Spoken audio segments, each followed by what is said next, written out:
Sophia, hey Emma, I've been meaning to ask you, what's your favorite cuisine? You always have the best taste in food. Emma, oh, thanks, Sophia. If I had to pick one, I'd say Japanese cuisine. There's just something so elegant and precise about it. Plus, I love how it can range from simple dishes like miso soup to intricate sushi rolls. What about you? Sophia, Japanese food is amazing. For me, it has to be Italian. There's just something about the fresh ingredients and the rich flavors. Plus, pasta is my ultimate comfort food. Do you enjoy cooking or do you prefer dining out? Emma, I actually love cooking. It's so therapeutic and I enjoy experimenting with new recipes. My signature dish is homemade sushi. It took me a while to perfect the rice and fish slicing, but now it's a lot of fun. What about you? Do you like cooking? Sophia, I do enjoy cooking, especially Italian dishes. My signature dish is probably risotto. It's a bit of a labor of love, but there's nothing like a creamy mushroom risotto to make a meal special. Do you have any tips for making sushi at home? Emma, definitely. The key is to get the rice just right. It needs to be seasoned well with rice vinegar, sugar, and salt. Also, having a really sharp knife helps a lot with slicing the fish thinly and evenly. How about you? Any risotto secrets to share? Sophia, absolutely. For risotto, the type of rice you use is crucial. Arborio or carnaroli rice is the best because it releases starch, making the dish creamy. Also, adding the broth gradually and stirring constantly helps achieve the perfect texture. It's all about patience. Do you ever mix cuisines when you cook? Emma, sometimes.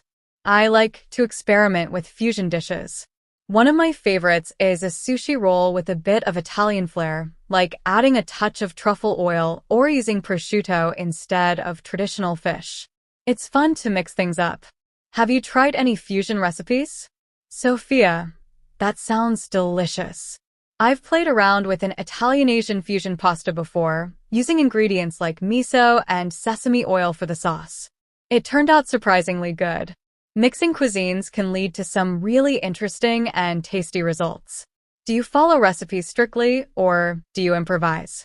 Emma, I usually start with a recipe, but then I like to improvise, especially once I get comfortable with the dish. Cooking feels more creative that way. How about you? Sophia, same here. I think once you understand the basics, it's fun to add your own twist. That's where some of the best dishes come from. What's your go-to dish when you're cooking for friends or family? Emma, for friends, I usually go with sushi because it's interactive and fun to make together. For family, it's often a big pot of ramen. It's comforting and everyone can customize their own bowl. What about you? Sophia, for friends, I love making a variety of pasta dishes and setting up a little pasta bar where everyone can pick their toppings and sauces. For family, a classic lasagna always hits the spot.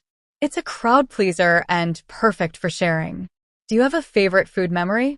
Emma, one of my favorite memories is when I first made sushi with my grandmother. She taught me everything, from cooking the rice to rolling the sushi. It was such a special bonding experience. How about you? Sophia, that sounds wonderful. For me, it was learning to make gnocchi with my mom. It was messy and fun, and we laughed so much while trying to get the dough just right. Every time I make gnocchi now, it brings back those happy memories. Do you think food is an important part of relationships? Emma, definitely. Sharing a meal creates such a strong connection. Whether it's cooking together or just enjoying the food, it brings people closer. Plus, you get to experience different cultures and traditions through food. What do you think? Sophia, I totally agree. Food has a way of bringing people together and creating memories. It's a universal language of love and care. That's why I love hosting dinner parties and trying new recipes with the people I care about. It's always an adventure. Have you tried cooking anything new recently? Emma? Yes, I recently tried making Korean barbecue at home. It was so much fun to grill the meat at the table and wrap everything in lettuce leaves. It's definitely going to become a regular in my cooking rotation. What about you? Sophia, that sounds amazing. I recently tried making homemade ravioli for the first time. It was a bit tricky, but they turned out great. I filled them with ricotta and spinach and made a sage butter sauce to go with them. It was definitely worth the effort. What's next on your culinary bucket list? Emma, I'd love to try making French pastries, like croissants or macarons. They seem so challenging but so rewarding. How about you? Sophia, I've always wanted to master the art of baking sourdough bread.